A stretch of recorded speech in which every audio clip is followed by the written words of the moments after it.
জীবনে আরেকটা জিনিস বলেন, আমাদের এই জীবনে অনেক কাজ করি আমরা। কারোর লক্ষ্য উদ্দেশ্য এমপি হওয়া, কারোর লক্ষ্য উদ্দেশ্য বড় ডাক্তার হওয়া, বড় লোক হওয়া, অনেক উদ্দেশ্য আছে। আমরা অনেক কিছু করি, কিন্তু আবার সবকিছু রেখেই চলে যেতে হয়, ঠিক না? আর একটা জিনিস বোঝেন, দুনিয়াতে কেউ আপন হয় না। যে বউ আপন, 2 ঘন্টা আপন থাকেতে 4 ঘন্টা ঝগড়া করে, আসে না নেই? যে ছেলে আপন, সে 2 ঘন্টা কথা শুনে তো 4 ঘন্টা কথা শুনে না, ঠিক না বেঠিক? যে ভাই আপন, সে ভাই 2 ঘন্টা আপন আর 2 ঘন্টা পর। যে বাবা আপন, যে সবচেয়ে আপন মা আপন, সেও দেখা যাচ্ছে আরেক ভাইয়ের কথা শুনে পর হয়ে যায়, হয় না? হয় না হাজেরিন? দুনিয়াতে কেউ 16 আনা আপন হয় না।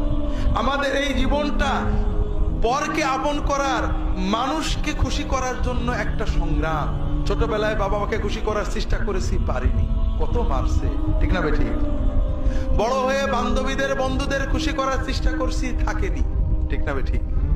বিয়ে করে বউকে স্বামীকে খুশি করার চেষ্টা করেছি, 16 আনা কখনোই হয়নি, ঠিক না বেঠিক? কর্মক্ষেত্রে, জীবনে, সব জায়গায় আমরা 12 আনা ব্যর্থ, যদি 4 আনা সফল হইও, ঠিক না বেঠিক? একজনই আছেন যাকে আপন করলে তিনি কখনো পর হন না। তিনি কে? আল্লাহকে আপন করতে পারলে সব সময় আল্লাহকে সাথে পাবেন। যদি আল্লাহকে আপন করে নিতে পারেন, আপনার বিপদে আপদে কষ্টে দুঃখে সব সময় মনে হবে আল্লাহ আপনার সাথেই রয়েছে।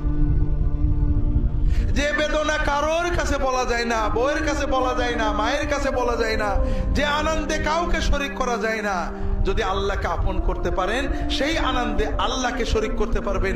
সেই বেদনার কথা আল্লাহর কাছে বলে বুকটাকে হালকা করতে পারবেন। কথাকে বুঝতে পেরেছেন?